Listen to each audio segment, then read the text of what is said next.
हमारे पास जो है वो पीसीओएस के साथ जब पेशेंट आती हैं उसमें उनमें 3 चीज़ें जो है वो बड़ी प्रोमिनेंट होती हैं। बाद में आप इंटरनल साइकिल और सबका पूछते हैं। एक कि फेस पे एक्ने बहुत ज़्यादा होती है, दूसरी आपका हेयर फॉल हो रहा होता है, तीसरी ओबेसिटी। तो जब ये 3 चीज़ें हमें मिल रही होती हैं पेशेंट में, तो हम खुद ही जो है वो अच्छा, उसमें ज़रूरी नहीं होता है कि जब आप अल्ट्रासाउंड करवाएं तो वो वहाँ पे आपको पॉलीसिस्टिक ओवरीज आए, क्योंकि वो डिपेंड करता है कि आप कौन से डे गए हैं, पीरियड्स का कौन सा डे था उस पे। तो ये होता है कि पानी की थैलियाँ होती हैं, बनती हैं, फटती हैं, बनती हैं, फटती हैं। लेकिन सबसे जो कॉमनेस्ट इशू है वो ओबेसिटी और ओबेसिटी। अच्छा, इसमें इसको जो सबसे पहले अब हम ट्रीटमेंट अगर पूछे ना कि ट्रीटमेंट क्या होगा, एक्नी कैसे सही होगी, टॉपिकल एप्लीकेशन से एक्नी सही हो जाएगी, मेडिसिन देंगे एक्नी सही हो जाएगी, but it will come back again and again. क्यों? क्योंकि आपका साइकिल ही सही नहीं है। जब तक आपका इंटरनली साइकिल्स है, इट्स अ मेटाबॉलिक डिसऑर्डर। ठीक है, अब तो जो न्यू नेम आया उसमें यही हुआ कि ये इट्स अ मेटाबॉलिक डिसऑर्डर। तो आपको सारी चीज़ें सही करने की ज़रूरत है। जो सबसे पहले मैं रीसेट करवाती हूँ, मैं उनसे ये कहती हूँ आप अपना बायोलॉजिकल क्लॉक सही करें। आप जल्दी सोएंगे, सुबह जल्दी उठेंगे, खाना जल्दी खाएंगे, देन जाकर आप इस विशियस साइकिल से निकल सकते हैं। रिदम तो सेट करना बहुत बायोलॉजिकल जरूरी है। क्लॉक के बगैर आप कोई भी मेटाबॉलिक डिसऑर्डर सही नहीं कर सकते। मैं इनको बोलूँगी, लोग जितना बोल दो ना कि आप 11 बजे तक स्टैंडर्ड डिनर हो रहा है, आप अभी तक मेरी स्ट्रगल कई रिलेटेड के साथ है कि भाई 11 बजे 10 बजे आप खाना ना खाएं, they don't listen, exactly they follow the same pattern. Exactly ऐसा ही है। कुछ हमारा देखिए कराची में स्पेशली रूटीन ऐसा है कि शॉप्स देर से खुलती हैं और शॉप जो है वो देर से बंद होती हैं। अब मैं अगर किसी फीमेल को एडवाइस करती हूँ जो कि जो है वो वाइफ भी हैं और जो है बेटी भी हैं, तो कहती है डॉक्टर बतूल हमारे यहाँ तो अलाउ ही नहीं है, हमारे यहाँ रात में 12 बजे खाना लगता है, my husband came by 1 o'clock और हमें खाना खाते खाते रात के 2 बज जाते हैं और फिर सुबह का नाश्ता जो है 12 बजे हो रहा होता है। तो मैं उनको ये एडवाइस करती हूँ, मैंने कहा देखें आपको जो है ना मर्द के ऊपर फिर इतना इन्फ्लुएंस नहीं आता, आएगा ओबेसिटी पे आएगा। ठीक है, उनके लिए भी ख़राब है, आपके लिए भी ख़राब है। हम कुछ चीज़ें हम उसको सही करेंगे जो हमारे इख्तियार में, जो हमारे इख्तियार में नहीं है वो हम उसको नहीं सही कर सकते ना। तो मैं उनसे ये कहती हूँ देखें आप अपनी प्लेट जो है ना वो 7 o'clock पे फिनिश कर लें, आप उनका सिर्फ साथ दिया करें, एक निवाला या छोटा सा निवाला आपने खा लिया। और उनको भी जो है ये समझने की ज़रूरत है कि ना तो रात में 2 बजे 12 और 2 बजे रात का खाना ना उनके लिए बेनिफिशियल है ना उनकी फैमिली के लिए बेनिफिशियल है। क्योंकि यहाँ पे ईगो हर्ट कर देते हैं ना कि मेरे बगैर खाना खा लिया या फिर हमसे पहले खाना खा लिया। नहीं, वो हमारे यहाँ नहीं है, गिल्ट आता है। अब मेरे हस्बैंड पूरा दिन मेरे साथ नहीं होते, वो एक टाइम का खाना मैं उनके साथ ना खाऊं। लेकिन मैं आपको बताऊं इन शोज से कम से कम इन शोज से ये है कि अवेयरनेस आ रही है। ऐसा नहीं है, मैं तो जब मेरे पास कोई पेशेंट आती है मैं कहती हूँ भाई आप घर का जो भी मर्द है उसको साथ लेकर आइए नेक्स्ट विजिट पे, अगर अभी आप नहीं आई हैं। क्यों? इम्पैक्ट अब जैसे छुट्टियां हैं ना, अब उसमें बच्चे भी शामिल हो रहे हैं। अब अगर एक बच्चा जो ग्रोइंग एज पर है वो अगर रात में 2 बजे 12 बजे खाना खाएगा, उसका इंसुलिन कहाँ पे जाकर, इट्स जस्ट आपको इंसुलिन रेजिस्टेंस होनी है क्योंकि आपने टाइमिंग्स उसके इतने गलत कर दिए इंसुलिन के। और इंसुलिन रेजिस्टेंस के साथ साथ थायराइड भी इफेक्ट होगा, थायराइड के साथ आपके मल्टीपल ऑर्गन्स इफेक्ट होंगे और फिर ओबेसिटी आनी। और लोग कहते हैं अगस्त में जो जितने पेशेंट आएंगे वो कहेंगे बस इन 2 महीनों में इसका वेट बढ़ गया। अब उसका रीजन था ना कि बच्चे की कोई फिजिकल एक्टिविटी नहीं थी। आप सुबह 2 बजे उठ रहे हैं, 2 बजे के बाद जो है आप गेमिंग स्टेशन लेकर बैठ जाएं, there is no physical activity. यही तो 2 महीने जिसमें बच्चों को गर्मियों की छुट्टियां हुई हैं तो लगाएं टिड्डों को कामों पे। फिजिकल मैं तो कहती हूँ घर की डस्टिंग से, पंखे भी साफ करा लें, इनसे सब चीज़ साफ, इनसे बस काम कराएं और ताकि जो खाएं ना तो अच्छे तरीके से डाइजेस्ट कर सकें। एक छोटी सी ब्रेक के बाद वापस आते हैं, कहीं मजा आइएगा।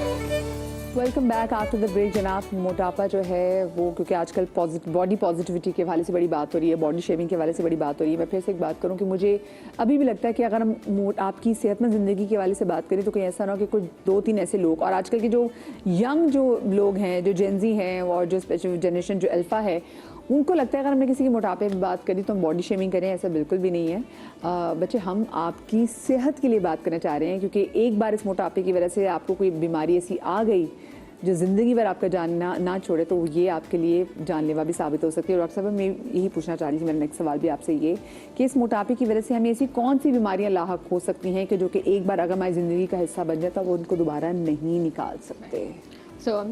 आपसे एक सवाल पूछती हूँ, आप गेस करें कि मोटापे की वजह से अब तक कितनी बीमारियां या कॉम्प्लिकेशंस उन्होंने मतलब दे हैव बीन रजिस्टर्ड। अच्छा, मैंने तो अपने मैंने स्लीप एपनिया देखा। नंबर्स बताएं, नंबर्स कितने मोटापे की वजह से? मोटापे की वजह से कितनी कॉम्प्लिकेशंस अभी तक उन्होंने डिस्कवर किया, रजिस्टर कर दिया। मेरे शो में अभी जो लोग कॉल आती है वो कहती है मुझे जैसे घुटनों की प्रॉब्लम है, मुझे ब्लड प्रेशर की प्रॉब्लम है। कोई नंबर 10 कितनी? 12 मैं 200 से ज्यादा। यस, मैं 8, आप 200 से ज्यादा complications could be because of obesity, because वो हर ऑर्गन सिस्टम को इन्वॉल्व कर रहा है। I am just not talking about 4-5 yes जो ठीक है, जो underline you start of with, आप मुझसे एक ऑर्गन का बात करें, मैं आपको उसकी 4 से 5 मोटापे की वजह से। देखिए, मोटापा ना 4 बिलियन पीपल वो कह रहे हैं एस्टिमेटेड 10 साल बाद इस दुनिया में मोटापे के साथ होंगे। और इस इतनी जिम्स, इतनी डाइट्स, इतना कुछ, लेकिन मोटापा that's a very limited portion, मतलब there are very limited people जो इतने अवेयर हैं कि वो इतना सोच रहे हैं। देखिए, मोटापा सिर्फ और सिर्फ खाने का नाम नहीं है। देखिए, ओबेसिटी इज़ अ डिजीज़। इसका आपके साइकोलॉजिकल, आपका ये जो सोशो इकोनॉमिक प्रॉब्लम्स, मेडिकेशंस, ये आपकी genetics, everything is involve in मोटापा। So this is just not one thing that you would say कि मैं इसको अभी तुम अपने मुंह पे ताला लगा लो और अब तुम पतले हो जाओगे। नहीं, maybe there is like another problem to it, क्योंकि ये आपका पूरा brain is involve when you are eating. So सिर्फ और सिर्फ उसकी काउंसलिंग करके आप उसको पतला नहीं कर सकते। There are lot of hormones available, then there are happy hormones, gratification, खाना खाने से लोग खुश होते हैं, तो डिप्रेशन में लोग मोटे होना शुरू हो जाते हैं। सो देखें, आप कहते हैं मोटापे की वजह से बीमारियां हो रही हैं, और फिर कुछ बीमारियां हैं जिनको जब आप देखते हैं तो आप कहते हैं जी आप प्लीज़ एक्सक्लूड करें, ये मोटे तो नहीं है। तो diabetes, hypertension, heart disease, polycystic metabolic ovarian syndrome, आपका ओबेसिटी की वजह से इनफर्टिलिटी हो जाती है, मेल्स में हाइपोगोनाडिज्म ये ज़्यादा है। फिर मैकेनिकल एस्पेक्ट्स है, मैकेनिकल ये तो मेटाबॉलिक डिजीज़ है। मैकेनिकल एस्पेक्ट्स का मतलब ये कि वो आपकी लाइफ में कितनी रेस्ट्रिक्ट कर है, आपकी जोड़, मतलब यू नो ऑस्टियोआर्थराइटिस होना शुरू हो जाएगा, ऑब्स्ट्रक्टिव स्लीप एपनिया, लोग रात को सो नहीं सकते विदाउट पुटिंग ऑन, एक मशीन होती है उन्हें रात को लेना पड़ता है, बाईपैप लगाना पड़ता है। इसी तरह आप ये देखें, ख़वातीन के अंदर मेंस्ट्रुअल इरेगुलरिटीज़ इस वक्त सबसे ज़्यादा क्लिनिक के अंदर सबसे ज़्यादा लड़कियाँ आती हैं और उनके मेनली यही प्रॉब्लम्स हैं। तो ये एवरीथिंग इज़ लाइक, लेकिन मोटापा हुए ना, मैं तो आजकल की वैसे बच्चों की ग़िज़ा भी देख रही हूँ कि बच्चियाँ जो हैं वो बहुत ज़्यादा, ये तो माचा बच्चियाँ हैं, वो कॉफ़ी वाली हैं, क्योंकि आजकल आप डिफेंस में चले जाएं, मैं पूरे कराची में, पूरे पाकिस्तान में इतने कॉफ़ी के कैफ़ेज़ खुल चुके हुए हैं, बच्चे खाना नहीं खा रहे, बच्चियाँ खाना नहीं खा रही, लेकिन ये कॉफ़ी वगैरह ज़रूर पी रहे। तो इसकी वजह से मुझे बताइए, जो बच्चे और बच्चियों को जो एकदम ये जो शिफ्ट हो गया है रुझान इस तरफ, इससे इनफर्टिलिटी की आपको क्या लगता है कितनी प्रॉब्लम्स हो सकती हैं? जी बिल्कुल सही कह रही हैं आप। एक्चुअली ये हमारे जो ट्रेंड है ना, ये बड़े फेजिक एंड सीजनल ट्रेंड्स हैं। जब कुछ इवेंट आ रहा होता है तो वजन कम करना होता है, जैसे इवेंट गुजर जाए तो फिर ज़िंदगी वैसे ही बैक टू नॉर्मल हो जाती है और सब कुछ खा रहे होते हैं। और ये जो बच्चियां हैं, जो माचा वाली बच्चियां हैं, वो माचा कॉफ़ी पीने के साथ 0 साइज़ पे आती हैं और फिर जब वो छोड़ती हैं तो फिर उससे डबल वेट गेन करती हैं। I think there is lack of moderation. ये जो एक इतदाल था ना ज़िंदगी में, और ये जो है टाइमिंग्स कि जिस वक्त खाना है, अगर आप वक्त पे खा लें तो फिर आप उल्टा सीधा खाने पे अटैक करने से बच जाते हैं। वरना ये होता है कि आपने माचा पिया, आप सुबह से शाम तक कॉफ़ी चल रहा है, और फिर जब रात के वक्त या किसी भी वक्त आधी रात में आपको जब भूख लगेगी तो आप बर्गर पे अटैक करेंगे। तो ये भी तो एक मसला है। सो आई थिंक हमें अपनी right timing and right choices को बेसिकली एड्रेस करना है। और बच्चियां हमारी बहुत समझदार हैं, बस they need to be on counselled. और दूसरा ये कि आई थिंक एक सिर्फ बच्ची या एक फैमिली मेम्बर का मसला नहीं होता, ये पूरी फैमिली का प्रॉब्लम है। अगर फैमिली ही एक साथ अपने आप को चेंज करने की बात कर ले और सोच ले, और पता है कि सबने सुबह नाश्ता कर लेना है, फिर लंच आप लाइट करेंगे और रात अर्ली डिनर करेंगे, तो आई थिंक हफ्ते में एक आध दफ़ा रात को 12 बजे खाने में कोई हर्ज नहीं मतलब है। डॉक्टर साहब कोई गिदड़ सिंगी नहीं है इसमें कि अगर आपको अपना वजन कंट्रोल करना है, लेकिन वो एक लाइफस्टाइल बन चुका है और आप भी उससे कंफर्टेबल हो चुके हैं, तो अपने कंफर्ट जोन से बाहर नहीं आना चाहते। हमारे साथ कॉलर मौजूद हैं शाहीन। अस्सलाम वालेकुम जी। वालेकुम सलाम जी शाहीन, कैसी हैं आप? ठीक हैं? प्रोग्राम चल रहा है माशाल्लाह। मेरी लाइफ लेट आई है तो मैंने अभी दरमियान से मैंने अभी ज्वाइन किया आप लोगों को। अच्छा अच्छा, ठीक है, कोई मसला नहीं, मुझे बताएं। बहुत अच्छा है। हाँ, बहुत मैं शुक्रिया। पूछना चाह रही हूँ, मेरी आपी हैं, उनकी वेट बहुत रहा है ना, तब 9 साल से तकरीबन। तो उनकी ये है कि उनकी थाइस पर फैट ज्यादा होने की वजह से वहाँ जलन होने लग गई है और वो सुन भी रहती है पूरी टांगे तो अच्छा, जलन आप कह रही हैं कि, अच्छा टांगे आप कह रही हैं कि उनकी टांगे सूज रही है? जी जी शाहीन, आपको आवाज आ रही है? हाँ जी, तो उनकी ना टांग जो है ना सुन होती है दिन में भी। और अच्छा, और आपने एक और चीज भी कहा, जलन उनको जलन होती है साइड पे, एक साइड पर टांग में ही बोलिए जलन। टांग में जलन होती है ना? अच्छा, अभी वैसे अगर थोड़ा आप हमें बता देंगे ना कि आपकी बहन की जैसे अगर हाइट क्या, उनकी वेट क्या, तो फिर उससे भी अंदाजा लगा सकेंगे कि हाँ जी, उनको हाइट उनकी तकरीबन 5'6" है 5'6" है और और वेट वजन उनका तकरीबन रहता है 90-95 ऐसे। 90-95। हाँ, एज क्या है? वो और उनकी एज क्या है? एज उनकी 50+ है। डायबिटिक है आपकी बहन? नहीं, अच्छा, आपकी बहन डायबिटिक नहीं। अगर वो डायबिटिक नहीं है तो सबसे पहले तो आप उनके सारे टेस्ट करवा लें। प्लीज मैं आप सबसे जानना चाहूँगी कौन कौन से इनके टेस्ट कराएं। मुझे टांग सुन होने का भी बता रही है, ऑफ कोर्स 95 वेट 5'6" पे होना अच्छा खासा। एक्चुअली हम लोग ये समझते हैं कि डायबिटीज़ को चेक नहीं कराया तो है भी नहीं। Not seen is not present वाली बात नहीं होती है। सब लोग कराते नहीं चेक, निकल आए तो हम क्या करेंगे? आते हैं ना फैमिली में 50 किलो कह रही हूँ, 115-120 किलो का वजन है, नहीं दूर दूर तक कहीं डायबिटीज नहीं है। हो ही नहीं सकता ना ऐसे, क्या हो ही नहीं सकता। तो डायबिटीज और पाकिस्तान में ना हो, हर घर में पाकिस्तान में डायबिटीज है। आपने चेक कराना है, हर साल चेक कराएं अपने वजन के साथ, अपने बाकी टेस्ट भी कराएं। थायराइड है, डायबिटीज है, हाइपरटेंशन है, रीनल डिजीजेस है, these are very very common here. बिल्कुल। अब आप देखें ना, ओनरशिप आपने देखी कि पाकिस्तान में और डायबिटीज ना हो, क्योंकि हमारी डायबिटीज केसेस बहुत ज्यादा बढ़ गए। अब देखिए एज 50 है ना, हाँ जी, तो जो है आप 40s में प्री मेनोपॉजल में चले जाते हैं, ठीक है। अब प्री मेनोपॉजल तो प्री मेनोपॉज आप 30 में और 30 पे हो जाता है स्टार्ट। बिल्कुल, अब इनका डिपेंड करता है कि इनका कब स्टार्ट हुआ। तो प्री डायबिटीज के लिए आप सारे टेस्ट जितना अर्ली करा लें उतना बेहतर होता है, ठीक है। Once you will get the fatty liver, अगर लिवर में फैट जमा होना शुरू हो गया, इंसुलिन रेजिस्टेंस तो वहीं से आनी शुरू हो जाएगी आपकी, ठीक है।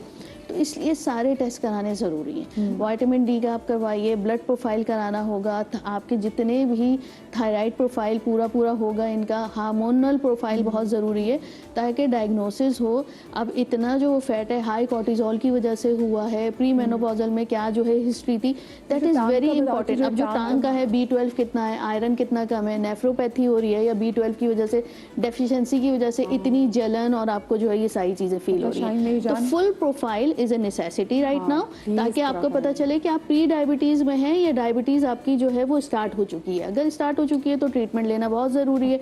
और जैसे जैसे जो है विटामिन और दूसरी चीज़ों का इस्तेमाल करेंगी, इससे पहले कि नेफ्रोपैथी जो है वो एक्सटेंड कर जाए, आप जो है अपने treatment as soon as possible start करा लीजिए ताकि आपकी टांग को सेव किया जा सके। और जहाँ हम BMI की बात करते हैं, पहले तो सबसे पहले वही बात है, आप B12 लेवल्स वैसे सबसे आसान है, पहले वो करवा लें। B12 में सुनपन हो जाता है, वरना शियाटिका हो सकता है जिसके अंदर एक आपकी नर्व थोड़ी सी कंप्रेस हो जाती है जिसकी वजज से आपकी टांग के अंदर होता है।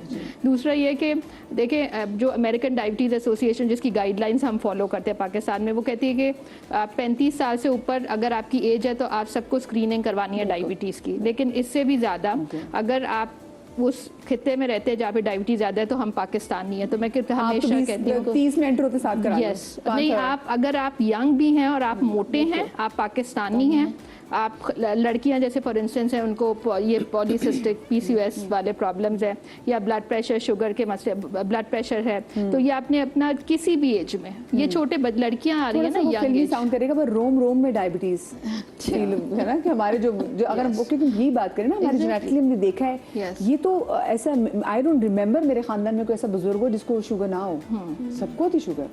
और अब तो हमारे पास रीजन भी होती है, मुझे डायबिटीज जो है ना बेटा जो डायबिटीज है। So I discourage my patients, I tell them कि देखें ये डायबिटीज को ना बीमारी ना कहें, फिर पूरा पाकिस्तान बीमार हो गया, क्योंकि आपको पता है ना कि हम 4 में से एक बंदा डायबिटिक है, तो फिर पूरे पाकिस्तान को आप समझे बीमार। ये कैरेक्टर है, ये आपका कैरेक्टर है। Yes, this is exactly, I think that's a good word to use, but I say that now start behaving, ये लाइफस्टाइल मॉडिफिकेशन है, इसके साथ अब जिंदगी सारी गुजारनी है, तो बेहतर है इसके साथ आप दोस्ती करके ही चलना शुरू कर दें, बजाय इसके कि ये फिर आपको कुछ ही सालों के अंदर लिटरली आपको बिठा देती है। और एक और चीज़ इसमें कि क्विक फिक्स नाम की कोई चीज़ एग्जिस्ट नहीं करती।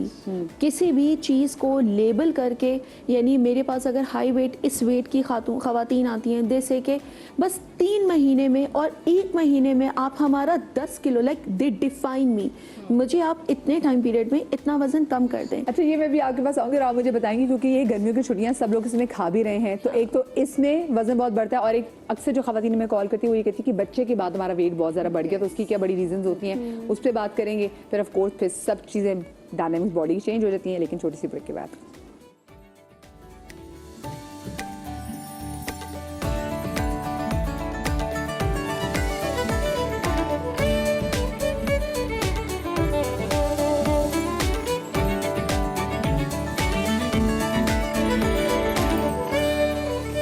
Welcome back after the break. ये मोटापा हमारी जान का कितना बड़ा दुश्मन, इस वाले से हम बात करें। मोटापे का तो इलाज मार्केट में आजकल मशहूर भी है, लोगों के पास एक्सेस भी है उन इंजेक्शंस का, उस हवाले से बात भी करूंगी। लेकिन क्योंकि ये जो 2 महीने हैं, क्योंकि इसमें देखिए मुझे मेरे बचपन याद में, फिर हमेशा बार बार मवाजना इसलिए करती हूँ बीइंग अ मिलेनियल कि अब हम घर से बाहर भागते भी थे, साइकिलें भी चला रहे हैं, लोगों की बेलें बजा के भी भाग रहे हैं, मतलब हमारे पास इतनी एक्टिविटी होती थी, पता नहीं क्या क्या, बर्फ़ पानी क्या क्या चीज़ें, भागने वाली 100 गेम्स होती थी कि जब वापस घर आते थे ना तो पसीनों पसीन हुए होते थे, और उसके बाद फिर जो खाते थे ना वो उसको सही हलाल भी करते थे, क्योंकि हमारी एक्टिविटी बहुत ज़्यादा थी। आजकल के बच्चे घर से बाहर नहीं जा रहे, उनको घर से बाहर निकलना पसंद नहीं है, अगर बाहर निकलते कॉफ़ी पी के आते थे, वर्कआउट हम बिल्कुल भी नहीं देख रहे।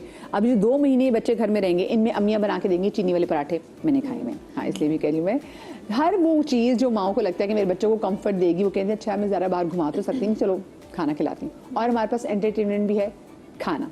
तो अब आपके पास जब लोग आएंगे इंशाल्लाह अगस्त में कि वज़न कम कर दें, नवंबर में मेरी खाला की बेटी की शादी है,